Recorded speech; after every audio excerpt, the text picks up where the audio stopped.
Hi guys, Catmaster here. 3.15 is about to start in just 4.5 hours, and while I'm downloading the pre-patch content.ggpk via the torrent provided by Path of Exile, we're going to quickly make a video going over all the skill and support balance changes in 3.15.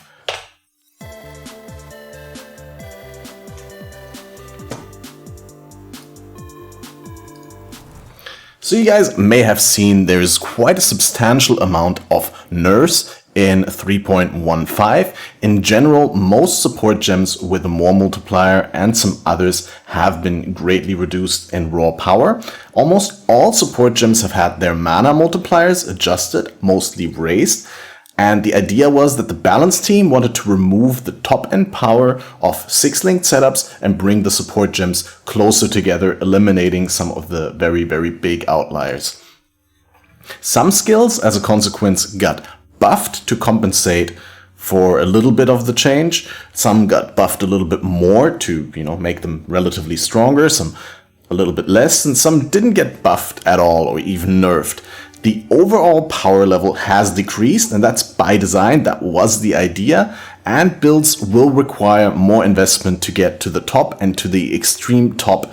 The top-end outliers of damage have been reduced, so everything should be a little bit closer together than before. Before I quickly talk about the changes in specific, I want to share this clip of Chris Wilson on the Allcraft podcast hosted by Asmongold, where he outlines the goals of these nerfs. To try to get a wide variety of different builds playable, and there are two ways of achieving that, right? You can apply really heavy buffs to basically anything that isn't currently very played, and we have done a little bit of that.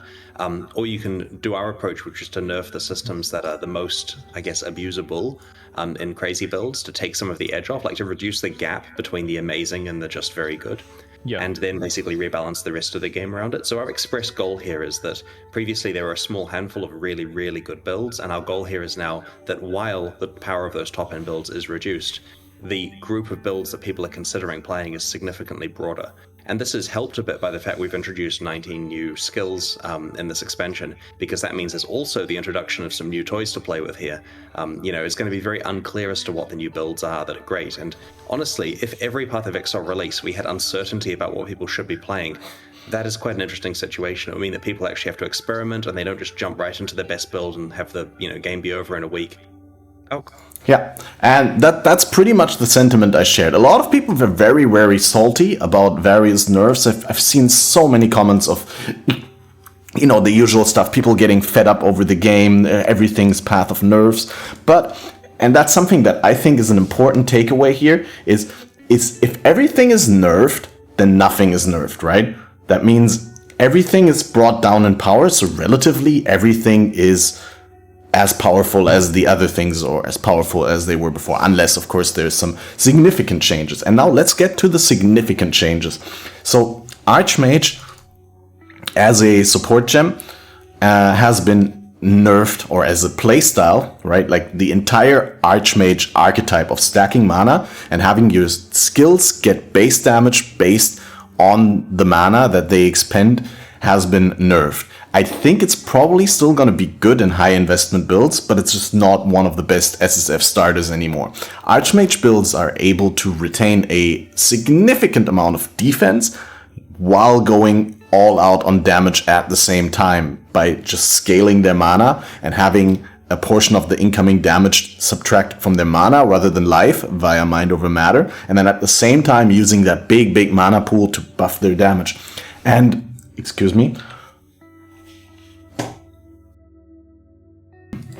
And I honestly, it was just always a little bit too much what Archmage builds were able to pull off while still remaining defensive. So I think overall this is a good change. Just quickly put a limiter on the microphone as it was clipping. So Fireburst, the skill provided by one of the essences, I believe it was Essence of Horror, or let's quickly go into patch notes. It was an essence modifier. I don't remember. It's one of the 4 super valuable essences that provides the Fireburst. Fireburst has been nerfed down quite a bit. As you can see, the base damage is much less. It lost roughly about a third of its base damage, I would say, almost. And lost a lot of effectiveness of added damage and lost cooldown time. So it's like the famous GGG multi-nerf bet. Similar to Archmage, where not only the support gem got nerfed, the Sigil of Power got nerfed, the mana regen from Arcane Surge got nerfed, and Mana Flask got nerfed, and I think there was something else that hit Archmage builds. Fireburst got hit from 3 different sides here, and it's probably not going to be as good as it used to be. You may still be able to make it work. Path of Exile players are incredibly resourceful, so keep that in mind. Like, whenever I say, this is a big loser, it may still be good. Just like Archmage at top levels of investment, if you really want to play the build, will be good. I think Fireburst is also going to be playable in some capacity, and if it's just for a speed farming build that can farm yellow or white maps relatively easy and fast. So mobility skills got nerfed quite a bit as well. Flame Dash, Dash, and Smoke Mine have had their cooldowns made longer, and they also had their cooldown recovery rate that scales with gem level reduced. And here, in case of Flame Dash, this actually got a little bit more cast time. I think the worst loser out of the mobility skills is Smoke Mine, because Smoke Mine lost a lot of its movement speed buff and only provides a movement speed buff for 1 second, but it will still see a lot of use. If you're trying to go fast in the game, 1 second is a hell of a long time, and at the same time, Smoke Mine just provides the ability to do certain skips that you couldn't do with Flame Dash or Dash. Certainly not with Dash, but it also is by far the longest ranging movement skill. And also Smoke Mine allows you to move away in between you placing the Smoke Mine and dashing to the Smoke Mine. As in, you can choose to walk back and pick up an item or kill a monster and then blink to a Smoke Mine that you placed before that is so far away that you couldn't even have placed it from the point where you blink to it. So still going to be a very, very good skill. Val Ground Slam was very commonly used last league for stunning people because it used to provide a guaranteed stun, and everyone brought that into the big bosses. Specifically Cirrus comes to mind here with the fire cross of fire beams. Everlasting Fire is the voice cue, and people would just stun him out of the animation and just deny him that ability, and obviously that was bullshit, and I hope that everyone understands that this is completely justified and shouldn't have been in the game to begin with. Then Seismic Cry was the war cry that everyone used for their slam builds. If you remember in Gauntlet, for the last 2 or 3 leagues, I think slam builds dominated the top ladder most of the time, and Seismic Cry was used to exert your slams and provided a large multiplier per previously exerted attack by that Warcry, and if you got your exert number high enough, you got a huge Mohr multiplier on the final attack, and they just removed the Mohr multiplier completely from Seismic Cry. It doesn't provide any damage to the exerted attacks anymore, but it only provides AoE, so it might be used for clear. I don't know how important that is to slam skills, but certainly not in bosses anymore. Then Blade Blast got a little bit of a nerf. It lost the unnerves enemies for 4 seconds on hit, which makes it no longer a good utility skill for any spell build, because unnerve is 10% increased damage taken, spell damage taken, so that it kind of was good in any spell build really, because it debuffed enemies to take more damage, but that's no longer the case. And they removed some base radius and radius scaling with level. So actually, I personally think that Blade Blast Poison, especially with the global poison buffs, is still going to be good, but certainly like the Archmage Blade Blast Raider that a lot of people were playing also in Gauntlet last league, I don't think that's going to be a thing anymore. As a matter of fact, Archmage will only be good on like pure mana scaling, top left side of the tree builds. So Hierophant, maybe one of the witches, I don't know. And Blade Blast is probably not the skill that you want to play there. But I don't know, it might still be. I mean, it was a hell of a good skill before. I have just no idea how that radius scaling and the base radius translates into the actual overlapping on a single target. So we'll have to see that. That's something that it's really hard to calculate. It's better to try out in game. Vile Toxins also got a significant nerf. The Vile Toxins support went down from a huge Mohr multiplier with poison to a relatively small one.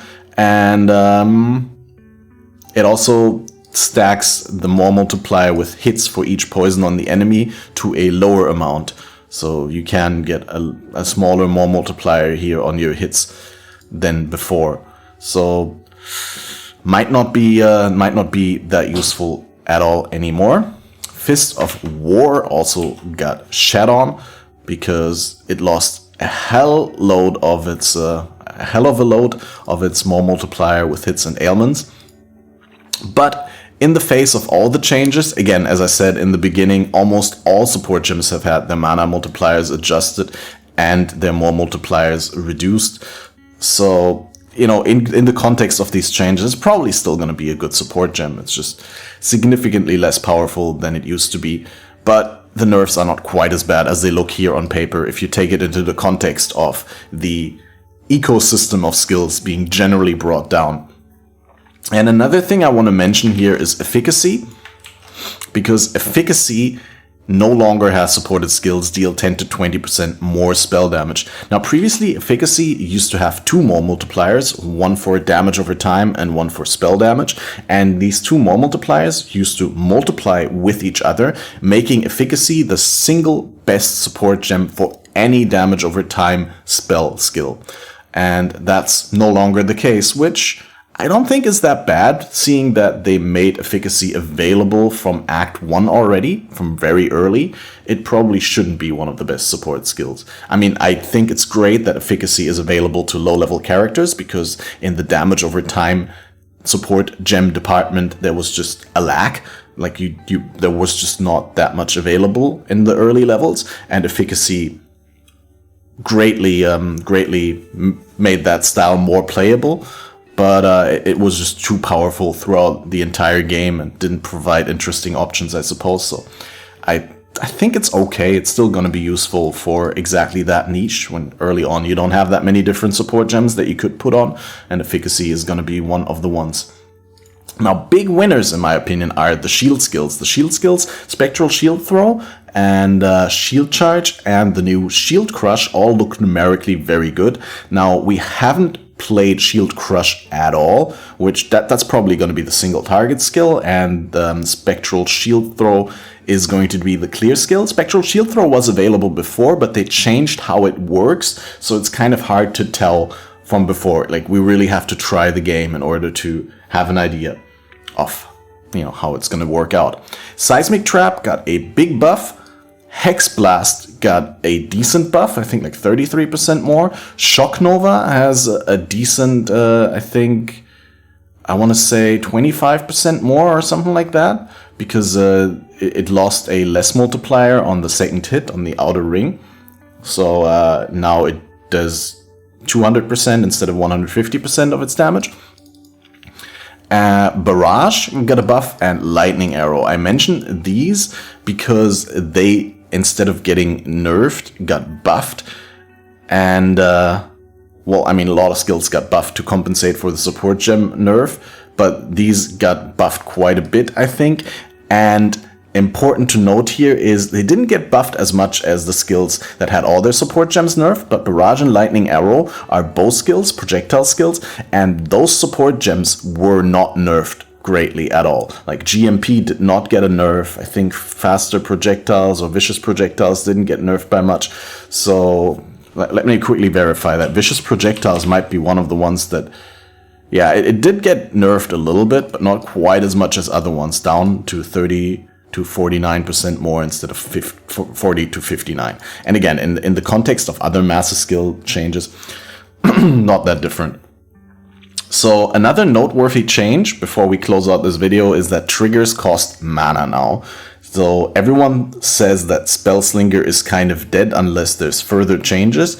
My man Gazi TV, though, put out a PoE Vault Cold Slinger build, though. for 3.15. So, I mean, I think it's playable if Gazi says so. It may not be the best, most hardcore viable thing, because Gazi is known to play softcore and to build his build squishies if they demand that build style for damage output. But I do think it's definitely worth playing if you desire that playstyle.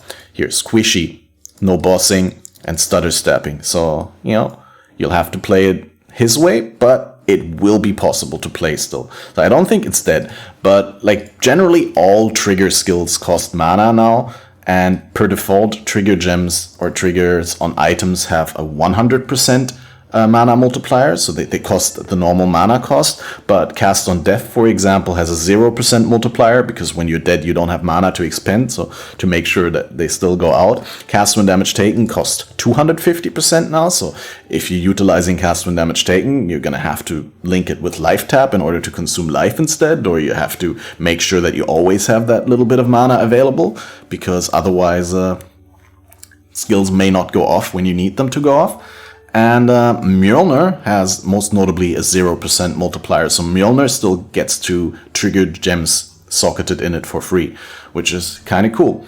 And Arcane Cloak, I think, is notable. Between all the Archmage nerfs, Arcane Cloak didn't get mentioned at all in the patch notes, which means Arcane Cloak still provides the same amount of base damage per mana consumed. There's an indirect nerf to Arcane Cloak, because the Dynamo passive on the passive tree got nerfed to not recover 30% of your mana, or whatever it was, 20 when you cast the guard skill, but only half of it, so it's either 10 or 15, whatever is half of what it used to be. But yeah, I'm gonna make a bunch of more videos while I prepare for the stream. Make sure to sub to the channel if you haven't yet. I recommend to do so, as the output of videos is going to greatly increase from here on out, and as soon as we get the YouTube channel back on track, we'll also do more high quality videos instead of these one-take videos. But I hope until then I got actually good at one-takes. If you have any feedbacks, any feedback for what I could do better,